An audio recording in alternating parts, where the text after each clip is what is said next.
Hi, everyone. Welcome to Bits and Bants episode 6. My name is Jade Mitchell. I'm taking over from the illustrious Gary Gonzalez. And I'm joined today by Chris. Is it Apaliski? Yes, Apaliski. I wanted to kind of chat to you about your illustrious career as a dev marketer and obviously working in JP Morgan Payments. We noticed that it started, or I did a bit of spying and I went on your LinkedIn and I noticed that you started off as the face, the voice, the producer, the vision behind something called Clean Air Gardening. I know that this is probably going to be quite a hard question to ask, but can you tell me how you made the shift from that sort of video production side of things into social media, which I believe was your next sort of step into the world of dev marketing? I feel like I've spent a lot of time just like floating around from place to place, and like you like end up where you end up, right, kind of thing. And so I started in marketing even at like Clean Air, that I was going to do tech writing and I was going to like write product descriptions, and it was an e-com company, and then they also had a few other sister companies where I was going to just kind of write product descriptions and kind of work on some manuals for some products. And that segued into like, well, we could really use some product video. Can you do this? And it was just small enough of a business to where it's like, yeah, do we have a camera?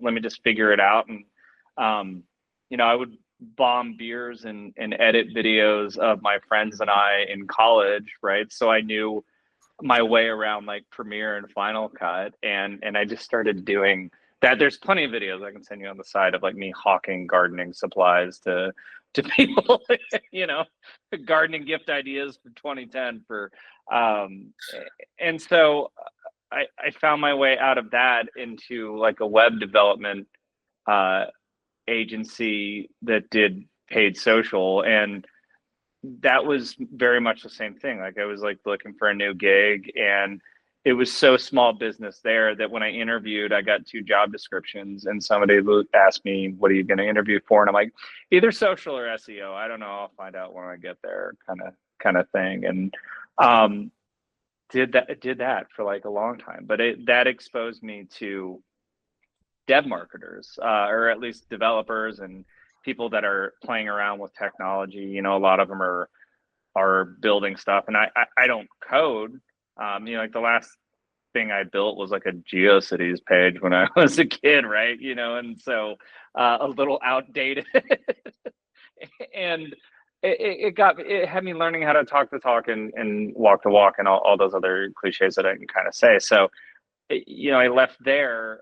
I had a job opportunity for somebody that was a company called Sabre, where it's a lot of airline technology, and it was That's cool.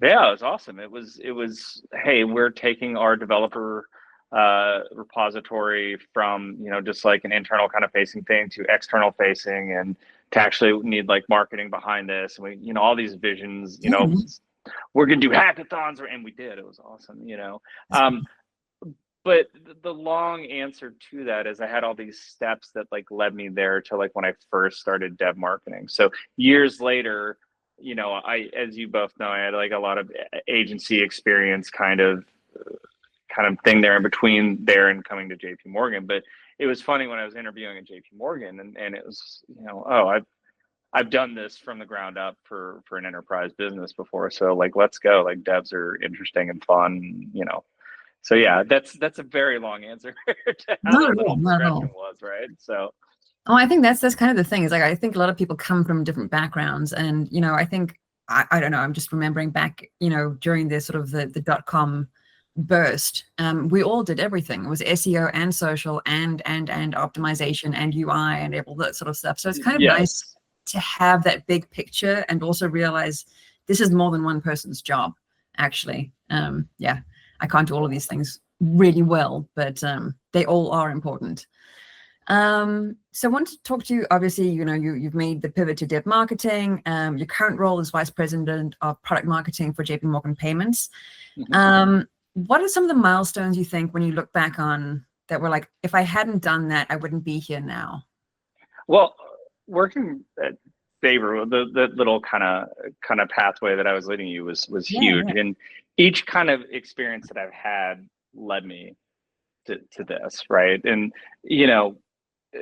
Magic Logics and Clean Air Gardening taught me to like kind of do techie things and like be like very like self-starter kind of deal. I'm like, how do I get my hands dirty? And okay, like here's our budget. Let's just kind of figure it out. And budget is usually $0, right? And I was at Sabre and it was suddenly like, let's build, like a portal and let's talk about unified documentation, or let's talk about like enhancing our sandbox environment, or like, how do we improve release notes for developers? And I ended up doing things that were like very product focused, but I kind of learned how like developers think and how like a product works for them. And it was super interesting. And suddenly I'm like demoing at conferences. And then I had that organic kind of social experience at Magic Logics, and I found myself back in agency sides of things where I was running B2B teams for paid social for like enterprise accounts, and suddenly you're spending like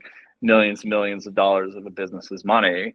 And anybody's worked an agency grind knows that you just get tired of sometimes like the hours associated with. And I hit a breaking point where I was like at a job and there was a client like blowing my phone up, and I was on the beach with my family on vacation. I was like, okay, I need to change it up. And I couldn't have been happier interviewing for this position, and it's like, tell me about your experience with dev marketing. And I'm like, well, I've taken a site from a document repository into like a full-fledged marketing site. And JP Morgan is like, yeah, we believe in developers. What we want to do is take this document repository into a full-fledged marketing. And I'm like, oh my God, like I can do that. But then you find that all of my experiences were viable here.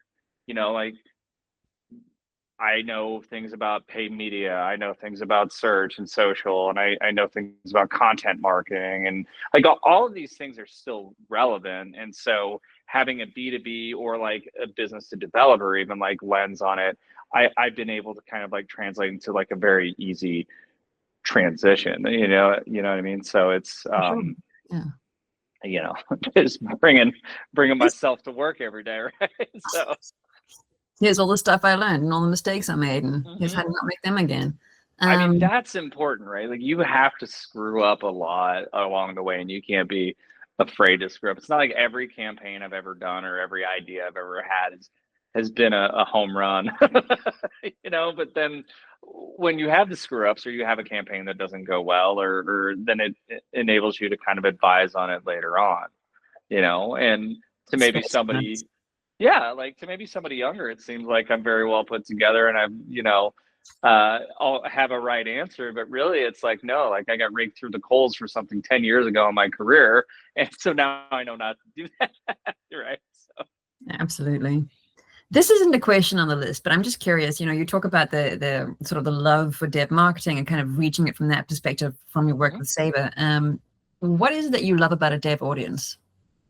Okay. So there are all these cliches that you hear, right? Like, devs hate marketers. And I've said the same thing, but it's, they would rather not be sold to aggressively, and they would rather, not have smoke kind of blown their way. But like, I don't think it's that they hate marketers. I think that like, it's like the challenge that kind of excites me. Like I've worked for e-com kind of stuff, and I've worked for like brand kind of things. And there's something about the dev audience where like, there's like a problem solving aspect.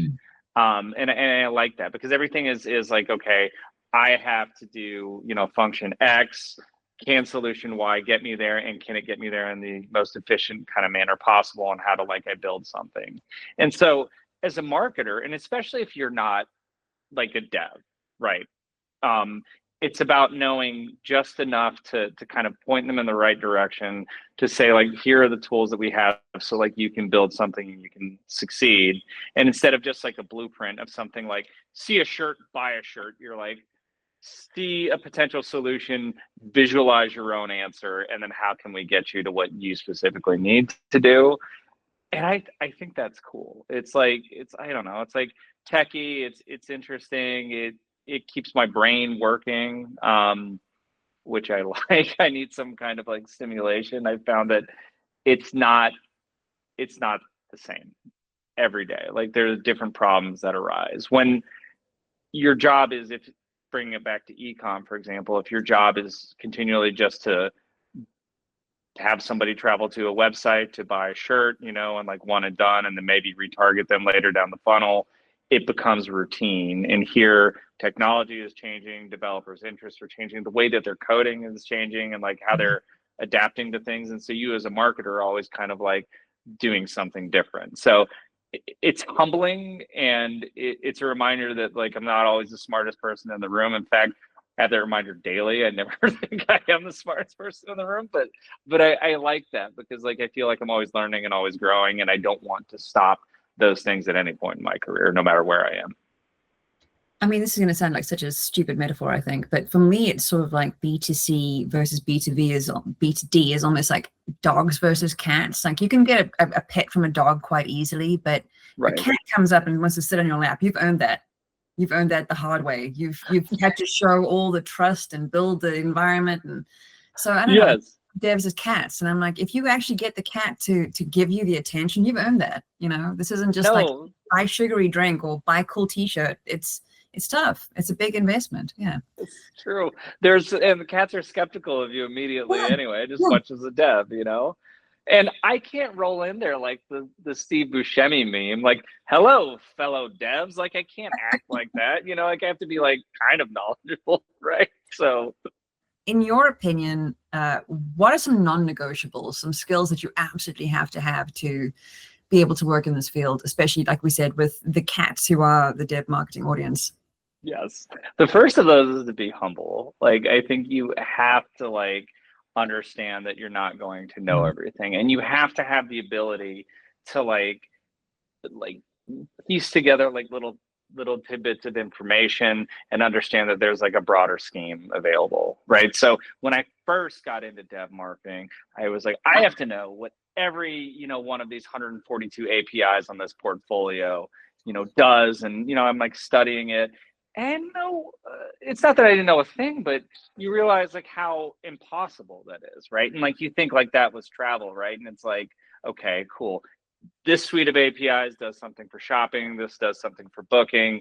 This is travel disruption. And like these are buckets. And if somebody has a problem, then I can go there and kind of help figure out these solutions. And then kind of I can put marketing material out to people that like, you know, solves problems for them, right? So once you kind of understand that, it kind of helps. So it's like not about like being nitpicky, but just like trying to like back out and see the big picture.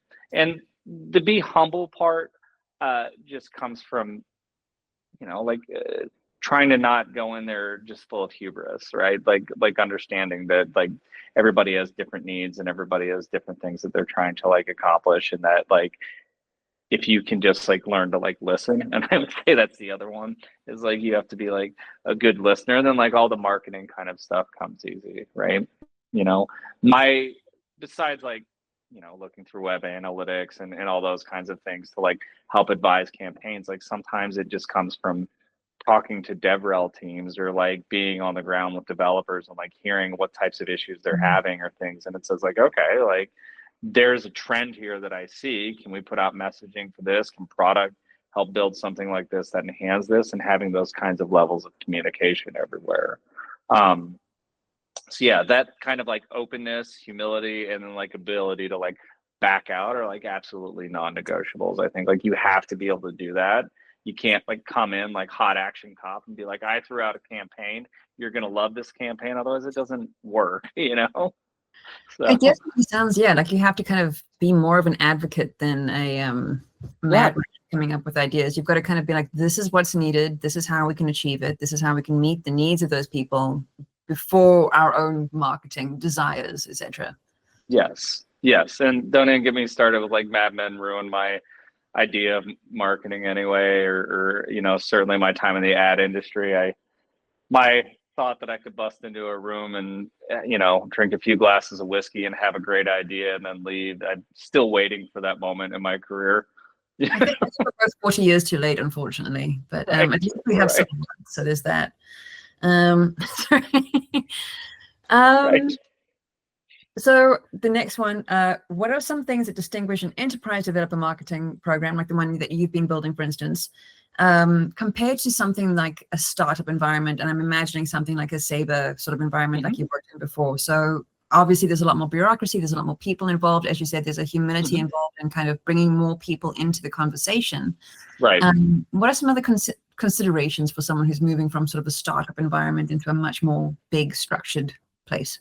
Well, so sometimes, like a startup might only have one solution, right? Like you think of like finance or something of that nature, right? And you could only do like fraud detection or something like that. And maybe you're really, really good at it, but your whole thing is fraud. So it's like one product, and you're used to like, okay, how do we market this product? How do we kind of build solutions for this product, and then go out and find people who can, help us facilitate the need to get this product and their solution. You go to an enterprise grade kind of business, and all of a sudden you have the backing of like a large organization, a large workforce, and suddenly it's like there are so many products under that solution that it goes from like one thing to hear all these headings and hear all these kind of like different verticals that we can like help and build out, and then that's where like building the solutions kind of come into place. Like, sure, I think at any big company, like there's a level of like decisioning involved, or like, like you said, like bureaucracy on just like making sure like you have like the right people that are going to kind of sign off. But I also think like you expect that. So like once you can know how to like navigate through that, it becomes, infinitely easier. But I think the biggest difference beside, okay, time to get something done, is just how like large and complex like some of the solutions can be. And especially in something that's so highly regulated as a bank and payments. Wanted to talk to you about some of the events that I know that you've been involved in. I know JP Morgan Payments sponsors and puts on a lot of different events, from sort of huge in-person events to more sort of the smaller dev meetups. So I guess my question for you is, knowing that meetups and all of these events are definitely picking up in popularity since the end of the macaroni polony pandemic, what is some advice that you have for sort of dev marketers running events in 2026? What are some things that you would say, here are some gotchas that you would look for? I think you have to, if you're going to do like a large scale event, you have to spend a lot of time planning it out, and you have to work with a lot of teams to kind of do that. And then obviously there's the idea of, okay, don't just say we want, X amount of people in attendance, so we're going to get X amount of people saying they're going to go, and that's the kind of thing. I mean, maybe if it's like a ticketed event, but a lot of these kinds of things aren't. So you want to really make sure you're handling for like a drop-off rate kind of thing.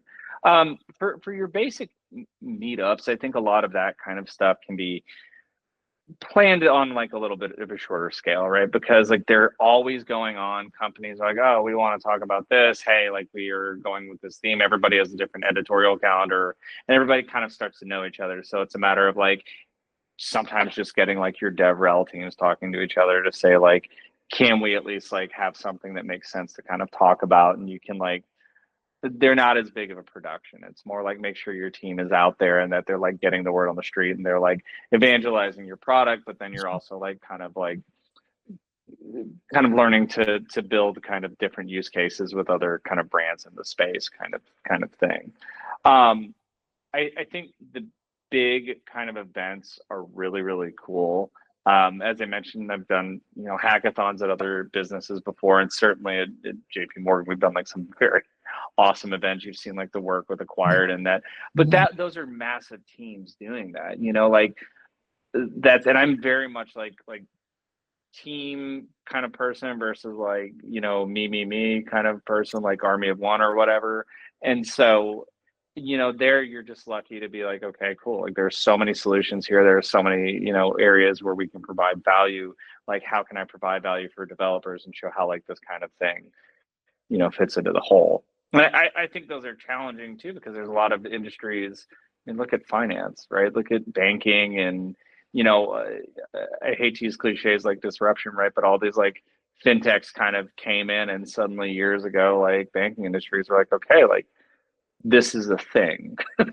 Like we developers and tech crowds are, we talk about like the changing of the tech decision maker and the business decision maker, where like suddenly relationships kind of became different. So did things transactionally. And so you kind of have to like plan for that, I guess, when you're like building out these events. But you know, the other thing there too is like set your KPIs to where they're feasible, That right? makes sense. You know, if think about how you want to track success for an event, and if it's like awareness, you know what I mean? Like make it a feasible awareness KPI. Make sure that like you can show kind of what type of return you're getting from these events, and like plan that out. The minute you're like, I have an idea for an event, you have to ask yourself, like, what does success look like? And when I have to convey this up the chain, how am I going to like measure this success kind of deal? Don't do that after the event and say, okay, like, let's look at how do we want to tell a success story here? Like, if you know what that measurement framework is from the get-go, then you're more likely to have kind of a successful event, I think, and certainly a successful wrap to your leadership. And then you can keep doing things. That's Right? awesome. No, that's a great idea to call out sort of what success looks like up front versus everyone had a good time. We delivered our keynote. No, absolutely. And I think that can be some of the hardest part is sort of setting those KPIs in terms of engagement, that sort of thing. Final sort of professional question here is, what's been your, so I've got, it's a twofold question. The first one is your proudest moment as a dev marketer, the moment where you're like, absolutely, I know that you're a sort of a team sort of person, so we nailed that, we did that, that was absolutely on the mark, fantastic, couldn't have hit that target better. And then the other side of that is, what's the biggest screw up? What's the biggest like, oh man, oh shit, oh nah, that you've learned from? And I think those are kind of the rose and the thorn of your career. Sure. The biggest as a dev marketer, the first hackathon I ever did was like that wow moment, right? And this was, I hadn't planned a hackathon, and the first one I did was in Singapore, and so I had to like coordinate with our APAC teams, and then, you know, make sure everything was in line. And you're like, my God, are people going to show up? You know, and like you're advocating for people like, hey, you need to pay for me to go spend time over there, and here's what we're going to get, you know, in return. And on top of, when I was doing all this, I had, you know, like my daughter was 4 months old maybe at the time. Like I had a newborn at home basically, and I went and did it. And I remember finishing, and I got back to my hotel room, and I just got emotional. Like I like had tears in my eyes, and it was just like such a relief. And it was thinking like, wow, like I just, you know, we just did that. There was an entire team, and I was really just like proud of myself, and I was proud of everybody that worked on the project, because it was a good event, it was a successful event. And you know, people talk a lot about imposter syndrome and that kind of thing, and I don't know anybody who doesn't have some degree of that. You know, we're always just kind of going through our jobs and our careers with little moments to where it's like, what's going to be next? Is this going to be successful? I just want to do a good enough job not to like get canned at a job or something like that. And when you have these little moments of reassurance that like everything's going to be okay, then like it kind of makes it all worth it. And so it's not that I haven't had successes since then, you know what I mean? I've been fortunate enough to where I've had many successful moments in my career, but that was the first time that I think I was ever like, this is right. Yeah, I did something, and I'm proud, and I understand like the whole picture now of like why I'm doing something that I feel is really important kind of deal. And I imagine it's something that fuels you still, you know, like that idea of like, had that moment of alignment where like, oh, I don't feel like an imposter. I feel like I actually own this. It's cool. Yes. I was, yes. I mean, I've had those moments here at JP Morgan too, where like we've worked on projects as teams, or, you know, the stuff that I was fortunate enough to work with on Acquired, or anything that like these teams have gone, and you just look back at it and you're like, wow, like one team, one dream, you know what I mean? Like it's really cool. And I thrive off of that kind of stuff. So, it's interesting. I think it's humbling. Sorry. Yeah, no. You're right. It's very humbling, and it's cool. You know, I still even at my age, I'll still call my dad and my mom, and I'll be like, "Guess what I did?" You know what I mean? And I don't think that it goes away. My daughter now is 9, so when she's proud of like something that she's done, you know what I mean? Like I'm like this, like yeah, like I hope that she's older and still calling me as she continues to succeed in her life. That's awesome. Thank you. The the the epic fail kind of thing. I learned I had a team at a job of 8 people at this one job, and I thought I was awesome. I was like, I am a good boss. Like, I feel like I could be, like, follow me into the good night. Let's go, and like this team loves me. And then they kind of took me aside one day and were like, what if we don't? Like, what if you're not? It was a very like heart to heart kind of conversation. And what I learned from that is that I had an idea as a leader of I'm going to come in and I'm going to make decisions and I'm going to kind of explain what we're going to do and we're just going to execute on it, and that's going to make the efficiency, and that's why I'm in the role that I'm in. Sure. What I learned is that everybody has a different style of working, everybody has a different kind of like personality class, and that like everybody really kind of like needs different areas of focus. You have personalities that are more dominant, that are like, just get out of my way, I will give you updates when I need it. You have ones that are like, I need you to kind of spell out for me step by step.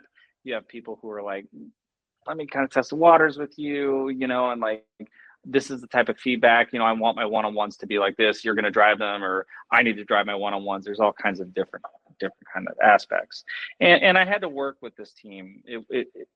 It wasn't, I had to stop, kind of have a little bit of my own like existential crisis, and then work with them to kind of like reset how we work together as a team.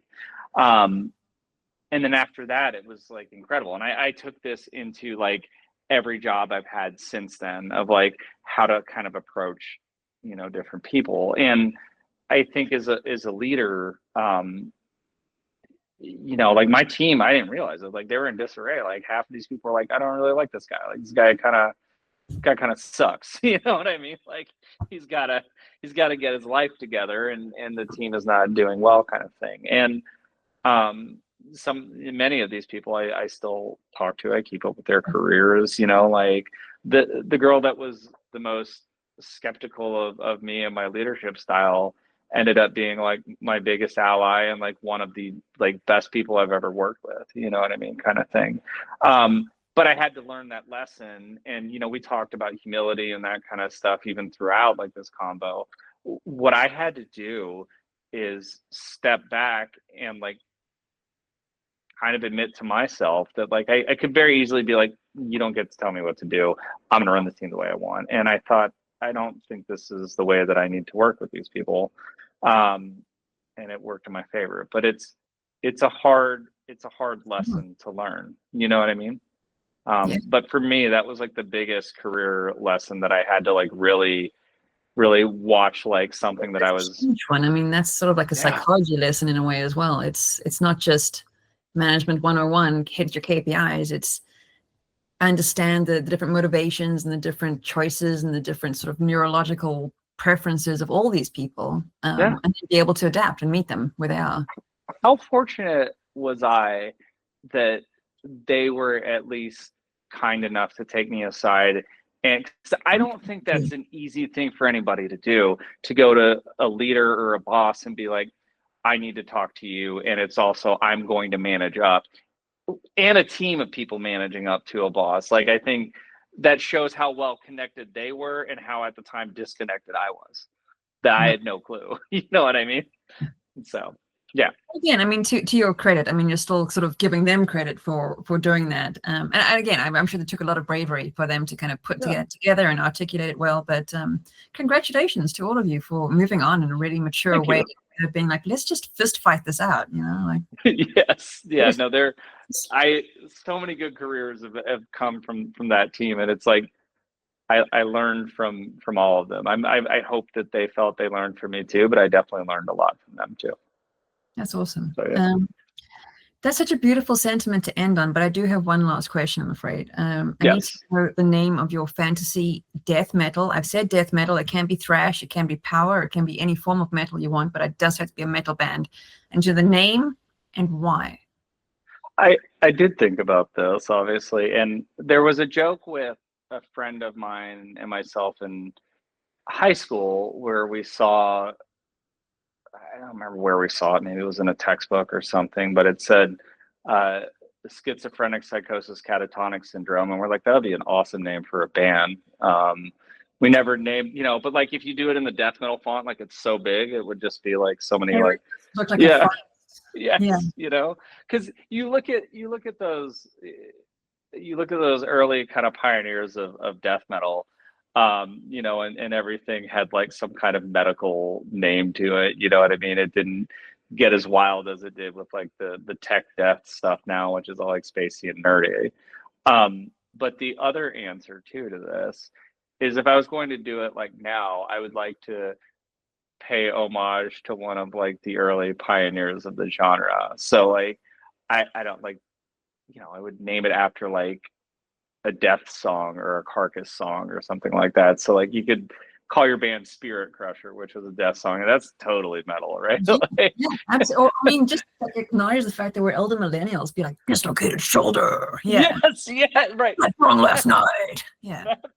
It's funny because I sent a buddy of mine a picture of a Misfit shirt the other day, but it had a gag about like your back hurting. Chris, thank you so much for your time. This has been absolutely fantastic. I've learned so much from just listening to your career, and it's been absolutely wonderful hearing about it. Any final sort of pearls of wisdom for dev marketers just getting into the field, just sort of entering what is dev marketing? Yeah, talk to everybody. Talk to your product teams. Talk to your technologists. Talk to like everybody that you're working with. Understand that like you're not going to know everything, but that like as long as you can kind of help people problem solve, then it's going to be a breeze and it's going to be fun, and like enjoy every minute of it, because I think it's one of the more interesting things you can kind of do in a job.